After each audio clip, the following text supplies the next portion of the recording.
Hello friends, welcome to you all. आज हम यहाँ पर डिस्कस करेंगे एसएससी जेईई इलेक्ट्रिकल का पेपर जो कि 26 सितंबर 2019 को 2 शिफ्ट में कंडक्ट हुआ था। इसके बाकी के जो 3 पार्ट्स हैं वो आपको प्लेलिस्ट से मिल जाएंगे, आप वहाँ से उसको देख सकते हैं। और फर्स्ट शिफ्ट भी हम कंप्लीट कर चुके हैं, वो भी आपको प्लेलिस्ट में मिल जाएगी। मैं डिस्क्रिप्शन में उनकी लिंक दे दूँगा, आप वहाँ से भी उसको देख सकते हैं। तो चलिए फिर स्टार्ट करते हैं पार्ट 4 क्वेश्चन नंबर 76 से। क्वेश्चन नंबर 76 है, हमें बताना है कि जो वोल्टेज रेटिंग होती है सिंगल फेज इंडक्शन मोटर की, जो कि हम यूज़ करते हैं किसमें, सीलिंग फैन में। जो हमारे घरों में सीलिंग फैंस यूज़ होते हैं उनमें हम जो इंडक्शन मोटर यूज़ करते हैं उनकी वोटिंग रेटिंग की रेंज कितनी होती है, क्वेश्चन में ये पूछा गया है। तो बड़ा ही सिंपल क्वेश्चन है। इसकी रेटिंग होती है 50 वॉट से लेकर 150 वॉट तक। ठीक है, बेसिकली जो हमारे घरों में फ़ैन लगा होता है उसकी जो रेटिंग होती है 56 वाट। ठीक है, और अप्रॉक्सीमेट 60 वॉट भी हम लेकर चलते हैं। ठीक है, अब लेकिन डिपेंड करता है कि पंखे में विंग्स कितनी लगी हैं, किसी में 4 विंग्स होती हैं, किसी में 5 विंग्स होती हैं। तो इसके अकॉर्डिंग जो वॉटेज रेटिंग है वो वेरी करता रहता है। तो इसका जो सही आंसर होगा वो ऑप्शन नंबर 4 ही होगा। ठीक है, नेक्स्ट मूव करते हैं। क्वेश्चन नंबर 77 है, हमसे पूछा गया है कि जो सस्पेंशन टाइप इंसुलेटर होता है उसमें जो वोल्टेज होता है वो कैसा होता है, यानी किस डिस्क के अक्रॉस कैसा होता है। ठीक है, तो ऑप्शन से जाएंगे हम सबसे पहले। तो इसमें जो सेकंड ऑप्शन है वो करेक्ट है। इसमें सिंपली ये बताया गया है कि जो टॉप डिस्क होती है उसके अक्रॉस वोल्टेज क्या है, मिनिमम होता है। देखो मैं समझाता हूँ आपको। ये आपका स्ट्रिंग हो गया, ये इंसुलेटर लगे हुए हैं। ठीक है, और ये आखिरी वाले इंसुलेटर से एक वायर निकल गया। ठीक है, तो इसमें बेसिकली होता क्या है, जो वायर के पास वाला इंसुलेटर है उसका वोल्टेज बहुत ही ज़्यादा होता है। ठीक है, और वायर से हम ऊपर की तरफ जैसे ही मूव करेंगे, यानी कि जितने वायर से ऊपर का डिस्क होगा उतना ही उसका वोल्टेज कम होगा। अब ये बेसिकली होता कैसे है, देखो मैं बताता हूँ। क्योंकि इसमें क्या है, एक कैपेसिटेंस फॉर्म होता है। ठीक है, तो चार्जिंग करंट आप यहाँ से देखेंगे कि इस वाले इंसुलेटर के अक्रॉस जो कि वायर में कनेक्टेड है, वायर के साथ लगा हुआ है, इस वाले इंसुलेटर के साथ में जो करंट फ्लो होगी वो करंट बहुत ही ज़्यादा होगी। लेकिन जैसे ही हम इंसुलेटर के साथ जैसे जैसे हम ऊपर की तरफ आएंगे, टॉप पर आएंगे, करंट क्या है, डिवाइडेड होती जाएगी डिफरेंट पार्ट्स में। ठीक है, और जब ये करंट डिवाइडेड होती जाएगी डिफरेंट पार्ट्स में, तो उसके केस में क्या होगा भाई, उसके केस में करंट जो बचेगी आखिरी वाले इंसुलेटर के लिए, यानी कि टॉप मोस्ट इंसुलेटर के लिए बहुत ही कम बचेगी। और जब करंट भी कम होगी तो जो टॉप मोस्ट इंसुलेटर है उसके अक्रॉस जो वोल्टेज है वो भी मिनिमम होगा। ठीक है, तो याद रखना, सस्पेंशन टाइप इंसुलेटर में जो टॉप डिस्क होती है उसके अक्रॉस मिनिमम वोल्टेज होता है, मिनिमम करंट होती है। और सस्पेंशन टाइप इंसुलेटर में जो स्ट्रिंग होती है, जो कॉन्टेक्ट वायर या फिर जो मेन वायर होता है उससे इंसुलेटर अटैच्ड होता है, उसके अक्रॉस हाई वोल्टेज और हाई करंट अवेलेबल होती है। ठीक है, याद रखिएगा। नेक्स्ट मूव करते हैं। क्वेश्चन नंबर 78 है, हमसे पूछा गया है कि जो परमियंस होता है वो किसकी एनालॉगस क्वांटिटी है, हमें बताना है इलेक्ट्रिकल सर्किट में। देखो परमियंस होता है बेसिकली मैग्नेटिक सर्किट के लिए, लेकिन हमें परमियंस जो कि मैग्नेटिक सर्किट में होता है उसकी एनालॉगस क्वांटिटी इलेक्ट्रिकल सर्किट में बतानी है कि इलेक्ट्रिकल सर्किट में हम परमियंस को क्या कहेंगे। तो इसका आंसर हो जाएगा ऑप्शन नंबर 4 कंडक्टेंस। ठीक है, कंडक्टेंस करेक्ट आंसर हो जाएगा इसका, क्योंकि परमियंस की जो एनालॉगस क्वांटिटी है वो कंडक्टेंस होती है। ठीक है, अब हम बात करते हैं रेजिस्टेंस की। तो रेजिस्टेंस का भाई सबको पता होगा, रेजिस्टेंस का भाई सबको पता होगा। रेजिस्टेंस का क्या होता है, रेजिस्टेंस का रिलक्टेंस होता है। ठीक है, परमिटिविटी का क्या होता है, परमिटिविटी को कंडक्टिविटी होता है। ठीक है, ये परमिटिविटी कंडक्टिविटी, कंडक्टिविटी इलेक्ट्रिकल के केस में, परमिटिविटी मैग्नेटिक के केस में, मैग्नेटिक सर्किट के केस में। ठीक है, नेक्स्ट मूव करते हैं। क्वेश्चन नंबर 79 है, हमसे पूछा गया है कि आइडियल वोल्टेज सोर्स में जो रेजिस्टेंस होता है वो कितना होता है। बेसिकली क्वेश्चन का मतलब यही है, तो इसमें हमेशा जीरो रेजिस्टेंस होता है। ठीक है, आइडियल जो वोल्टेज सोर्स होता है वह है जिसमें कि जो जीरो इंटरनल रेजिस्टेंस अवेलेबल हो। देखो बेसिकली इसमें कन्फ्यूज़न कहाँ आती है, ठीक है। सबसे ज़्यादा कन्फ्यूजन इसमें ये आती है कि हम कन्फ्यूज होते हैं वोल्ट मीटर, अमीटर और वोल्टेज सोर्स और करंट सोर्स में। देखो वोल्टेज सोर्स के केस में जो है ये वोल्टेज सोर्स है, वोल्टेज सोर्स के केस में इंटरनल रेजिस्टेंस 0 होगा, करंट सोर्स के केस में इंटरनल रेजिस्टेंस इनफाइनाइट होगा। लेकिन अगर ये तो देखो सोर्सेस थे, यहाँ पे हमने क्या इनको सोर्सेस, ये सोर्स हैं डिफरेंट, लेकिन अगर हम वोल्ट मीटर की बात करें, ठीक है, अगर हम वोल्ट मीटर की बात करें तो वोल्ट मीटर के केस में जो इंटरनल रेजिस्टेंस होता है वो इनफाइनाइट होता है, ये याद रखिएगा। और अगर हम अमीटर की बात करें, अमीटर के केस में, तो अमीटर के केस में क्या होता है, जो इंटरनल रेजिस्टेंस होता है वो कितना होता है, वो 0 होता है।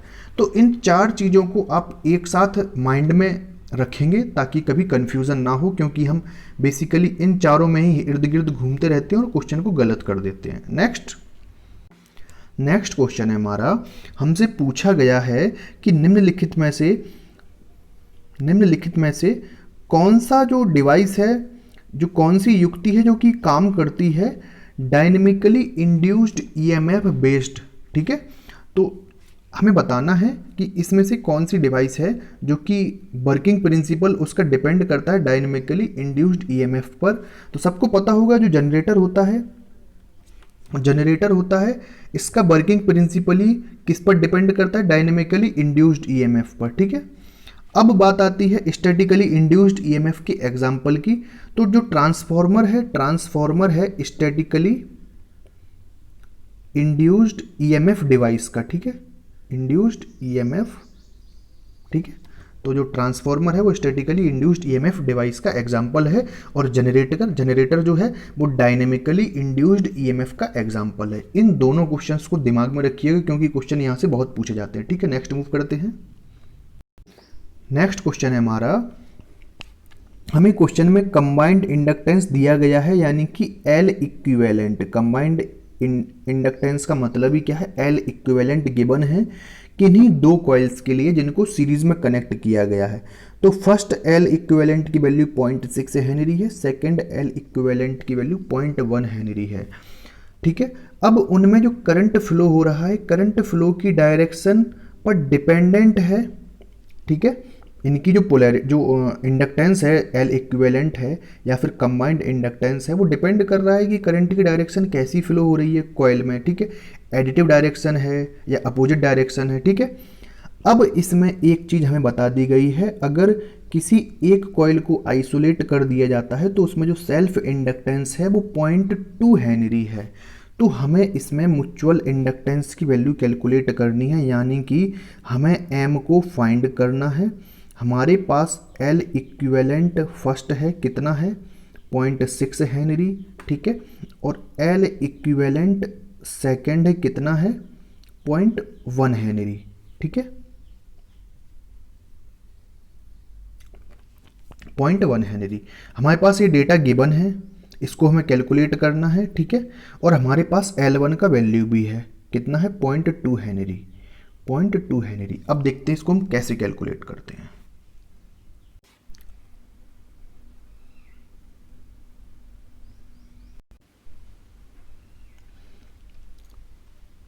चलिए यहाँ पर ये सॉल्यूशन अवेलेबल है, ठीक है। हमें एल इक्विवेलेंट पता है, एल इक्विवेलेंट सेकेंड पता है और L1 पता है, ये तीनों वैल्यू हमें गिवन है। अब आप एक बात बताइए कि एल इक्विवेलेंट के 2 ही पॉसिबल कॉम्बिनेशन होंगे, या तो एडिटिव पोलैरिटी रही हो या अपोजिट पोलैरिटी रही हो, ठीक है। तो एडिटिव पोलैरिटी के केस में हम एल इक्विवेलेंट की इक्वेशन L1 + L2 + 2m लेंगे, क्योंकि एडिटिव में जो म्यूचुअल इंडक्टेंस है वो पॉजिटिव रहता है। और एल इक्विवेलेंट 2 में क्या करेंगे, हम अपोजिट पोलैरिटी लेंगे और इसमें जो म्यूचुअल इंडक्टेंस है वो नेगेटिव रहता है, ये तो बेसिकली सभी को पता है। अब इसमें एक चीज़ आती है कि सर आपने ये कैसे डिसाइड किया कि 0.6 एल इक्विवेलेंट फर्स्ट है और 0.1 एल इक्विवेलेंट सेकेंड है। देखो सीधा सा कंसेप्ट है, एडिटिव पोलैरिटी में देखो वैल्यू हमेशा ज़्यादा रहती है, ये पता है।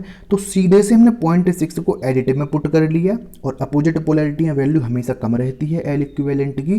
तो जो 0.1 है उसको हमने एल इक्विवेलेंट 2 में पुट किया है। भाई सिंपल सा कंसेप्ट है, कोई रटने वाली बात नहीं है। हमने क्या किया, सिंपली इन दोनों इक्वेशन में वैल्यू पुट कर दी। एल इक्विवेलेंट की वैल्यू 0.6 हो गई है, जहाँ पे L1 हमें 0.2 गिवन है, L2 हमें कैलकुलेट करना है। L1 L2 भी अननोन है हमारे लिए, लेकिन हमें M को कैलकुलेट करना है। बेसिकली हमें M बराबर यहाँ पर फाइंड करना है।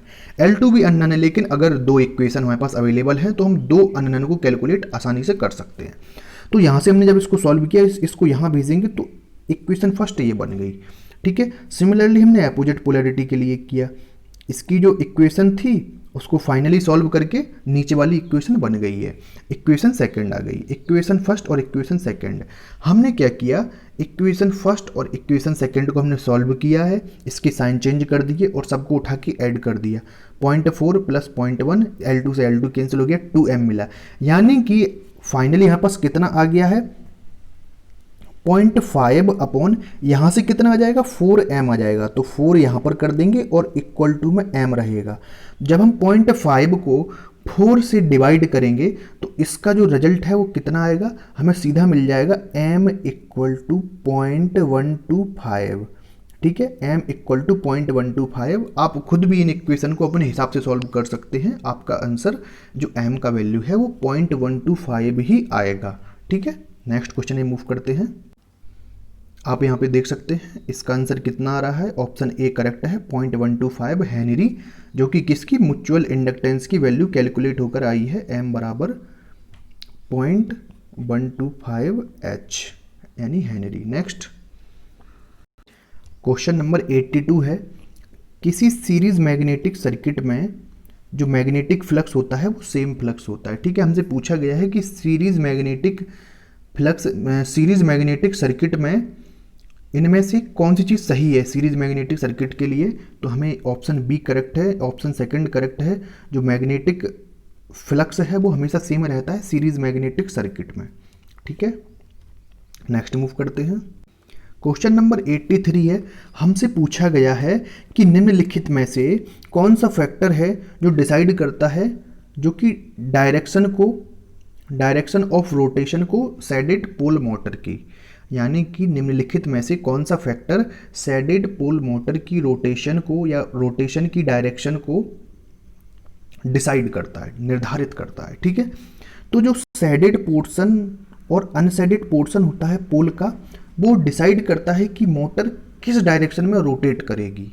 भाई एक ही चीज़ इसमें मेन होती है, सैडेड और अनसैडेड पोर्शन का होना, ठीक है। अगर आप सैडेड और अनसैडेड पोल की या पोर्शन की डायरेक्शन आप चेंज कर देते हो तो उसका रोटेशन चेंज हो जाएगा, बट ऐसा पॉसिबल नहीं है, क्योंकि मोटर एक बार डिजाइन हो गई, जो चीज़ जहां है वहां फिक्स हो गई है, तो आप सैडेड पोल मोटर की रोटेशन को चेंज नहीं कर सकते भैया। क्वेश्चन आता भी है कि ऐसी कौन सी मोटर है जिसकी डायरेक्शन को हम बाद में चेंज नहीं कर सकते हैं, तो वो सैडेड पोल मोटर है।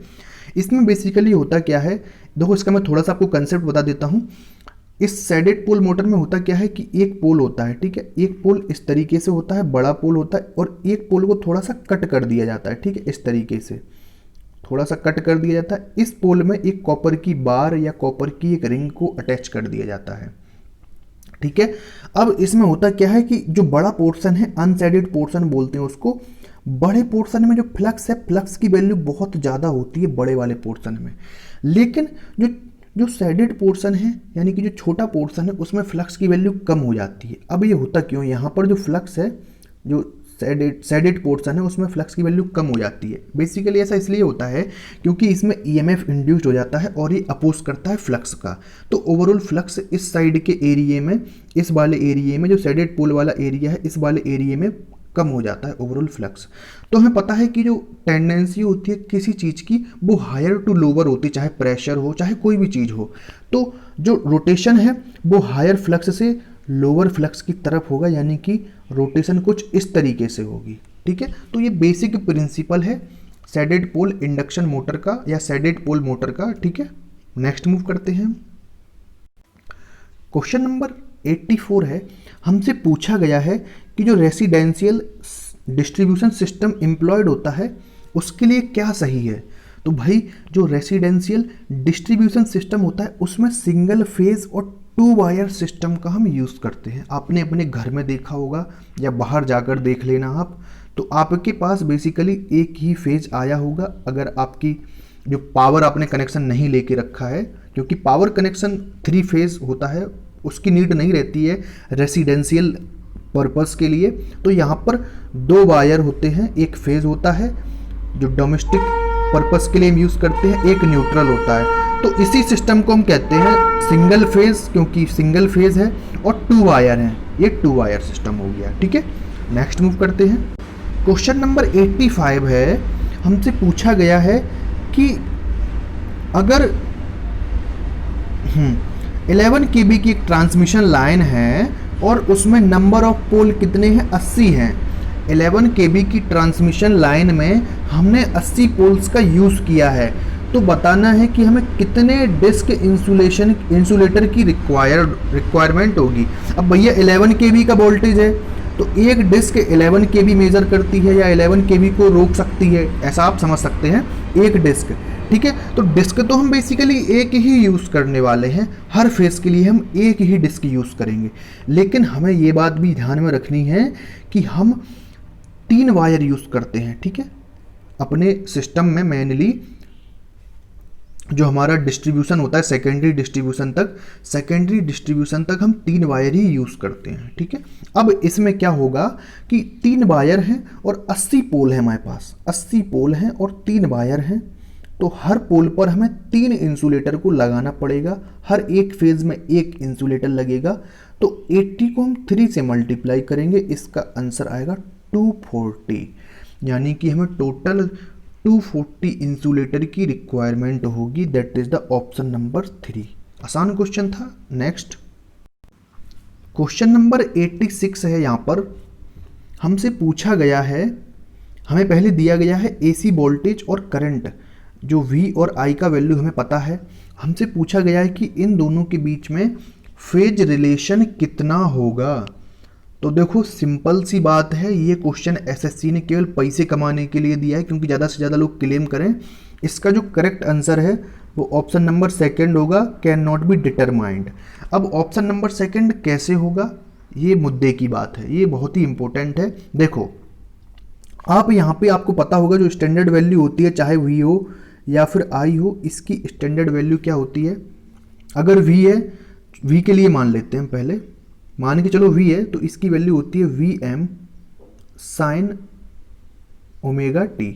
अब यहाँ पे 60 है तो माइनस का हमने 60 लिख लिया। ठीक है, इसी के अकॉर्डिंग चल रहे हैं। अब हमें ओमेगा की वैल्यू कितनी मिली है, यहाँ से आप कंपेयर करोगे तो ओमेगा की वैल्यू 314 है। ओमेगा की वैल्यू कितनी है भैया, 314 है। तो अगर हम फ्रीक्वेंसी निकालेंगे तो 314 को जब हम डिवाइड करेंगे किससे, 2 पाई से। ठीक है, 2 पाई से हम डिवाइड करेंगे, हमें मिलेगा यहाँ पे 50 हर्ट्ज, लगभग 50 हर्ट्ज। और सिमिलरली जब हम 720 को डिवाइड करेंगे, 720 को डिवाइड करेंगे किससे, 2 पाई से, तो हमें कितना मिलेगा, हमें मिलेगा 114.5 हर्ट्ज। ठीक है, अब आप यहाँ से समझ गए होंगे मैं क्या कहना चाहता हूँ। देखो अगर हम बात करें एफ वी की यानी वोल्टेज की फ्रिक्वेंसी की, और अगर हम बात करें एफ आई यानी कि करंट की फ्रिक्वेंसी की, भाई दोनों की फ्रिक्वेंसी डिफरेंट है। और हमें पता होना चाहिए कि हम फेज रिलेशन कभी भी कैलकुलेट नहीं कर सकते अगर फ्रिक्वेंसी डिफरेंट है। अगर फ्रिक्वेंसी सेम है हम तभी फेज रिलेशन बता सकते हैं। ठीक है, मान के चलो एक सिस्टम है, 3 फेज सिस्टम है, एक की सप्लाई फ्रिक्वेंसी 50 हर्ट्ज है और दूसरा सिस्टम है, दूसरे सिस्टम की सप्लाई फ्रिक्वेंसी 100 हर्ट्ज है।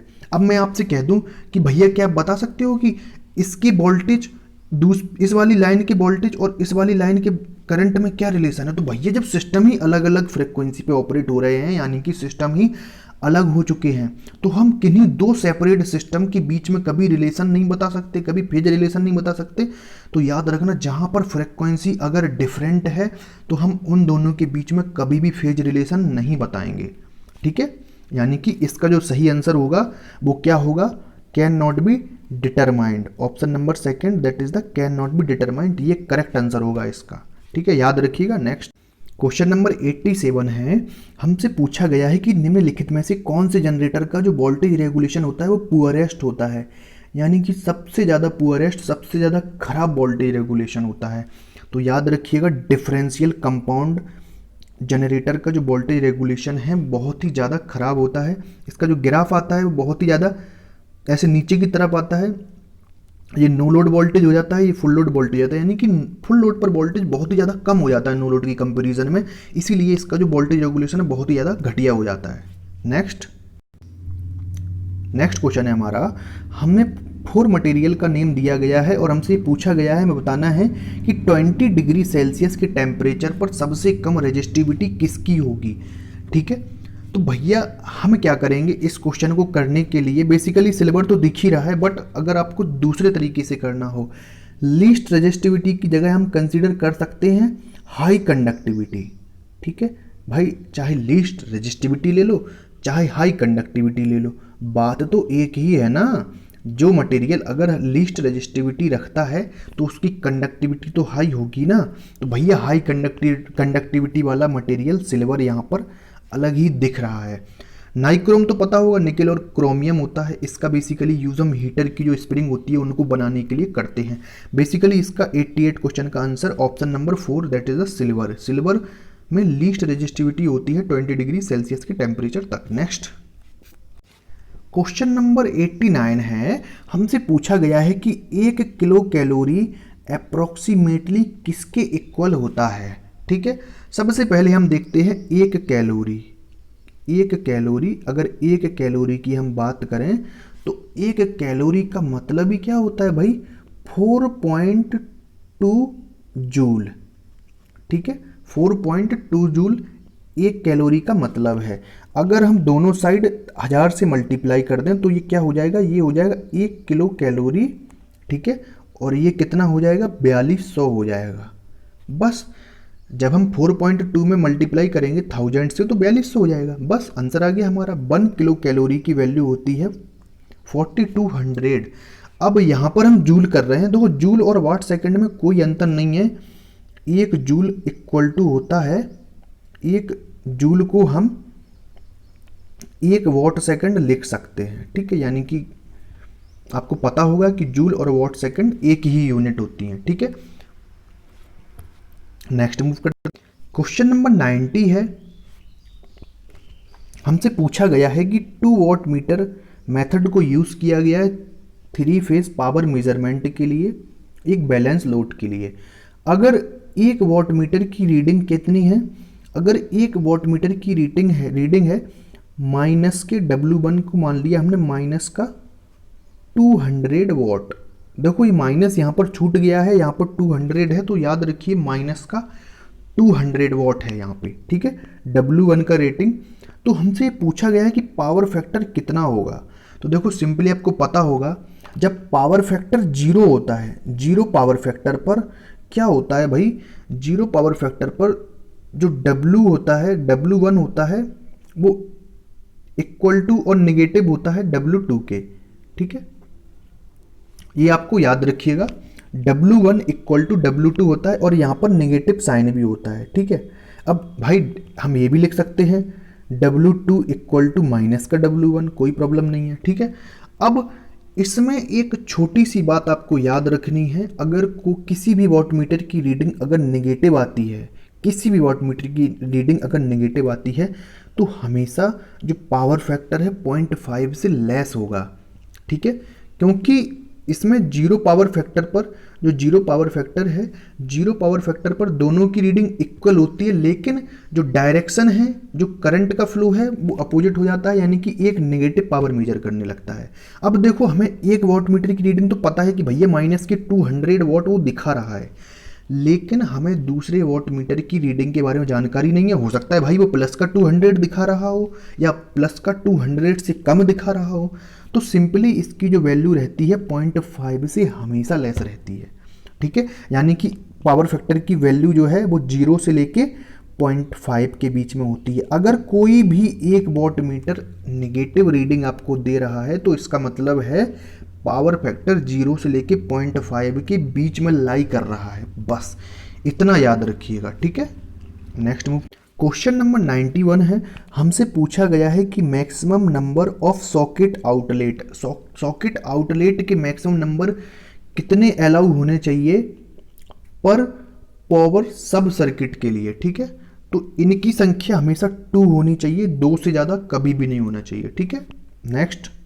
नेक्स्ट क्वेश्चन है हमारा, हमसे पूछा गया है कि निम्नलिखित में से कौन सी एक्सप्रेशन नहीं है सेल्फ इंडक्टेंस को ज्ञात करने की या फाइंड करने की। तो भाई सीधा दिख रहा है ऑप्शन नंबर 3 गलत है, क्योंकि जो एल होता है साई अपॉन आई, ठीक है, N phi upon I. Psi की वैल्यू कितनी आती है, N phi upon I. Psi क्या है, फ्लक्स लिंकेज है। इंडक्टेंस क्या होता है, फ्लक्स लिंकेज पर यूनिट करंट को हम इंडक्टेंस कहते हैं, और फ्लक्स लिंकेज की वैल्यू होती है एन फाई और आई अपॉन में है। तो देखो इसमें क्या किया है, इनने आई और फाई को चेंज कर दिया, इनकी पोजीशन को चेंज कर दिया, जो कि बिल्कुल गलत है। तो ऑप्शन 3 डायरेक्टली दिख रहा है, ठीक है। ये तो पता ही होगा, ये फॉर्मूला होता है, ये भी होता है, ये भी होता है, ठीक है। तो इसका ऑप्शन केवल तीसरा है, हम तीसरे फॉर्मूले से इसको पता नहीं कर सकते, ठीक है। अब एक चीज और बताता हूं, बहुत से लोगों को कंफ्यूजन हो रही होगी कि सर ये आखिरी वाला ऑप्शन नंबर 4 है, 1 सेकेंड,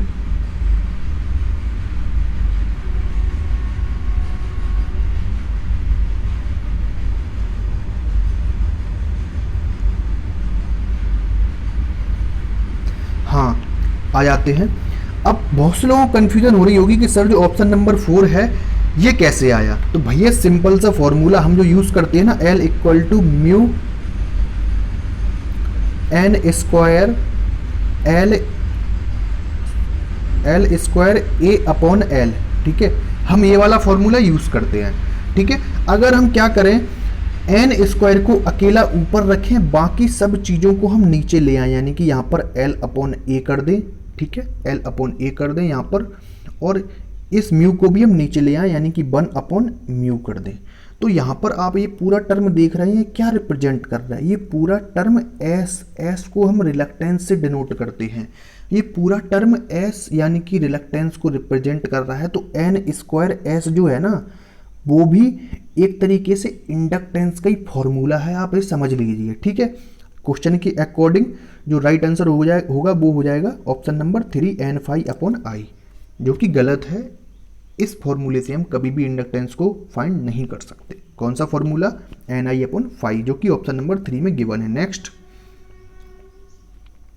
क्वेश्चन नंबर 93 है, हमें बताया गया है कि एक सर्किट में 2 रेजिस्टेंस पैरेलल में कनेक्ट हैं। कौन कौन सी भाई, 20 ओम और 30 ओम, ठीक है। और इस पैरेलल कॉम्बिनेशन के साथ सीरीज में 15 ओम का रेजिस्टेंस कनेक्ट है, ठीक है। अगर 15 ओम के रेजिस्टेंस में से फ्लो होने वाली करंट 3 एम्पियर है, तो हमें बताना है कि 20 ओम और 30 ओम की रजिस्टर में से करंट कितनी फ्लो होगी। क्वेश्चन आपको समझ में आ गया होगा, ठीक है। हम सॉल्यूशन पर जाते हैं अब सीधे। चलिए ये रहा आपका सॉल्यूशन, ठीक है।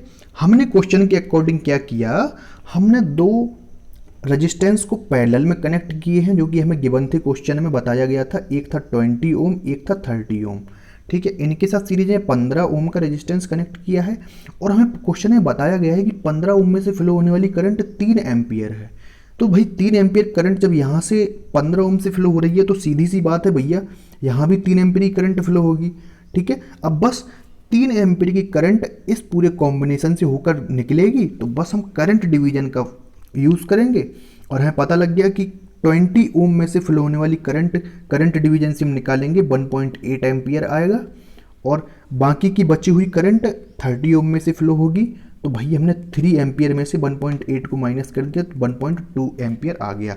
अब इसको भी करंट डिवीजन से ही कर सकते हैं, बट काहे को हम कैलकुलेशन करें, हमें पता है कि ओवरऑल इतना फ्लो हो रहा है, इतना इसमें से निकल गया है, तो इसको माइनस कर देंगे, तो ओवरऑल इसमें इतना ही बचेगा, ठीक है। तो आंसर क्या आया भैया, 20 ओम में से 1.8 फ्लो होना चाहिए, और 30 ओम में से 1.2 एम्पियर फ्लो होना चाहिए, ठीक है।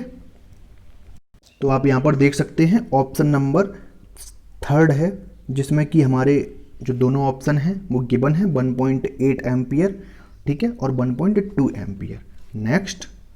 नेक्स्ट क्वेश्चन है हमारा, हमसे क्वेश्चन है पूछा गया है, हमें 2's कॉम्प्लीमेंट निकालना है। ये जो डेटा गिवन है बाइनरी डेटा है, इसका हमें 2's कॉम्प्लीमेंट कैलकुलेट करना है, ठीक है। तो 2 कॉम्प्लीमेंट होता है उसको हम पहले फर्स्ट कॉम्प्लीमेंट निकालेंगे, फिर उसमें 1 ऐड कर देंगे। तो फर्स्ट कॉम्प्लीमेंट हम कैसे निकालते हैं, तो इसकी हाईएस्ट ऑर्डर की जो वैल्यू है, बाइनरी वैल्यू है, उससे हम माइनस करेंगे इसको।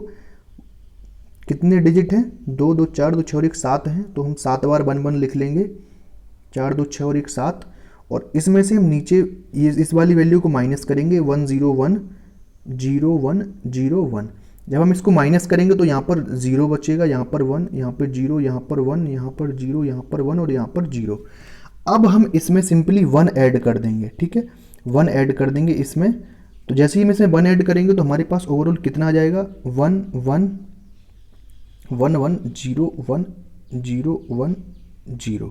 तो भैया आप देखेंगे कि ऑप्शन थर्ड जो है वो मैच कर रहा है, यानी कि ऑप्शन 3 करेक्ट है।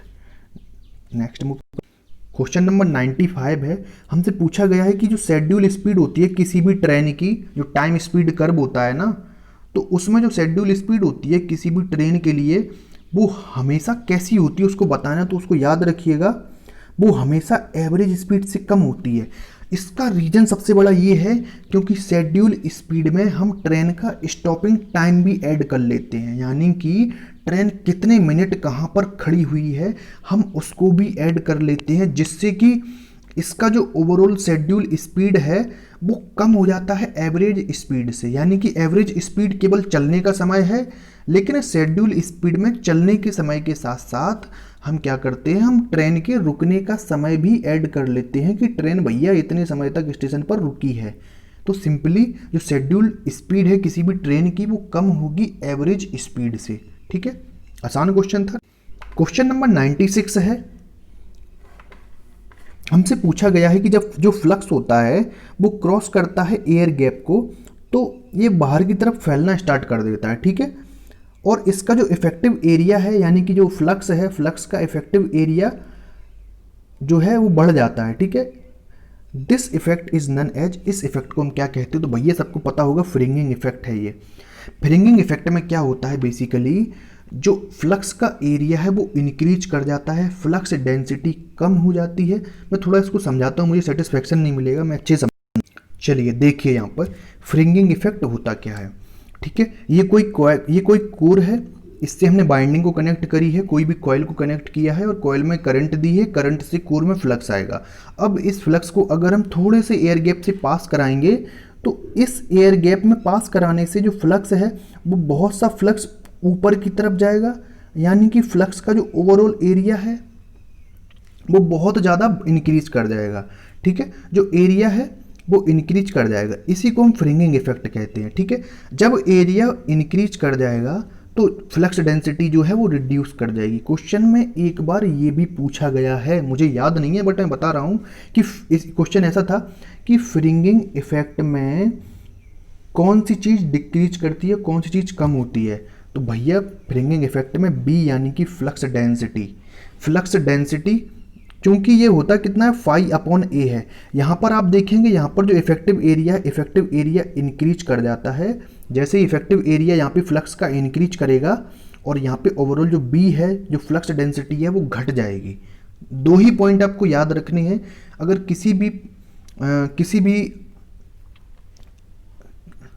किसी भी एयर गैप में अगर फ्लक्स का इफेक्टिव एरिया इंक्रीज करता है, ठीक है, तो वो फ्रिंगिंग इफेक्ट के अंडर में आता है, ठीक है, क्योंकि ये एयर गैप में ही बेसिकली होता है। और फ्रिंगिंग इफेक्ट में जो फ्लक्स डेंसिटी बी है, बी की वैल्यू कम हो जाती है क्योंकि जो एरिया है, एरिया इंक्रीज कर जाता है, ठीक है। ठीक है, तो क्लियर हो गया। यहाँ पर जो है इफेक्टिव एरिया जो गैप का है वो इंक्रीज कर गया है, तो इसी को हम क्या कहते हैं, इसी को हम फ्रिंगिंग इफेक्ट कहते हैं। आपको मैंने अच्छे से क्लियर करवा दिया। नेक्स्ट क्वेश्चन नंबर 97 है। हमसे पूछा गया निम्नलिखित में से किस इंस्ट्रूमेंट्स के पास यूनिफॉर्म स्केल होती है, ठीक है। यूनिफॉर्म स्केल का मतलब होता है कि भैया एक पर्टिकुलर स्पेसिंग के बाद एक पर्टिकुलर वैल्यू मिले, ठीक है। जैसे कि यहाँ पे 1 है तो यहाँ पे 2 मिले, यहाँ पे 3 मिले, यहाँ पे 4 मिले, ठीक है। और एक होती है क्रैम्प्ड स्केल, तो उसके केस में क्या होता है भाई, जैसे 1 यहाँ पे है तो पता लगा यहाँ पे 10 आ गया, यहाँ पे 100 आ गया, यहाँ पे 200 आ गया, मतलब कुछ इस तरीके से स्केल रहती है, उसी को हम नॉन यूनिफॉर्म स्केल कहते हैं। और जो यूनिफॉर्म स्केल है वो पीएमएमसी इंस्ट्रूमेंट में अवेलेबल होती है, पीएमएमसी इंस्ट्रूमेंट के पास होती है, ठीक है। नेक्स्ट क्वेश्चन मूव करते हैं। क्वेश्चन नंबर 98 है। हमें सिंपली इसमें क्या करना है, ऑड वन को बाहर करना है, यानी कि ऑड वन को पहचानना है इनमें से कौन सी वैल्यू ऑड है। देखो जो पोटेंशियल डिफरेंस है इसकी यूनिटी वोल्ट होती है, इलेक्ट्रिकल पोटेंशियल है इसकी यूनिटी वोल्ट होती है, ईएमएफ की यूनिटी वोल्ट होती है, लेकिन फ्लक्स की यूनिट क्या होती है भाई, फ्लक्स की यूनिट वेबर होती है। तो भैया फ्लक्स इस केस में जो है ऑड हो गया यहाँ पर, ठीक है। हमें एक डिफिकल्ट या डिफरेंट चीज़, अलाइक चीज़ निकालनी थी, यहाँ पे एक डिफरेंट या अलाइक चीज़ निकालनी थी, वो कौन सी है, इलेक्ट्रिक फ्लक्स है, ठीक है। नेक्स्ट क्वेश्चन, क्वेश्चन नंबर 99 है। हमसे पूछा गया है कि जो चौक हम यूज़ करते हैं उसको किससे रिप्रेजेंट कर सकते हैं। देखो चौक बेसिकली क्या होता है, एक कॉइल ही अकेला होता है, लेकिन हमने अगर कॉइल यूज़ करी है तो उसका कुछ रेजिस्टेंस तो होगा ना, ठीक है। एल तो भाई उसमें है ही, लेकिन रेजिस्टेंस भी तो कुछ होगा भाई, भले ही कम हो वो थोड़ा सा। तो हम चौक को आरएल सीरीज सर्किट से रिप्रेजेंट करते हैं। जो चौक का यूज़ होता है ट्यूबलाइट के अंदर, वो हाई वोल्टेज सर्ज को प्रोड्यूस करने के लिए किया जाता है। पेपर में ये क्वेश्चन पूछा गया है, इसको भी आप याद रखिएगा, ठीक है। नेक्स्ट मूव करते हैं। क्वेश्चन नंबर 100 है। हमसे पूछा गया है कि आइडियल ट्रांसफॉर्मर है, ये किस चीज़ को ट्रांसफॉर्म नहीं करता है। देखो ट्रांसफॉर्म का मतलब है भैया, ट्रांसफॉर्म का मतलब हो जाता है भैया परिवर्तित, ऐसे समझ लो आप, परिवर्तित, या फिर आप इसको चेंज भी बोल सकते हैं। तो हमसे क्वेश्चन में ये पूछा गया है कि ऐसी कौन सी क्वांटिटीज हैं जिनको ट्रांसफॉर्मर कभी भी चेंज नहीं करता है। तो सबको पता होगा पावर और फ्रीक्वेंसी ट्रांसफॉर्मर के केस में कभी भी चेंज नहीं हो सकते, क्योंकि चेंज तो केवल वोल्टेज और करंट में होना है, तो पावर और फ्रीक्वेंसी काहे को चेंज होगी, ठीक है। तो ऑप्शन फर्स्ट है, ये करेक्ट हो जाएगा, ठीक है। तो यहाँ पर 100 क्वेश्चन कंप्लीट होते हैं। आई होप आपको लेक्चर अच्छा लगा हो। अगर लेक्चर अच्छा लगा है तो लाइक ज़रूर करें, और अगर आपकी कोई क्वेरी है तो कमेंट सेक्शन में कमेंट करके आप हमें बता सकते हैं। Thanks for watching. जय हिंद, जय भारत।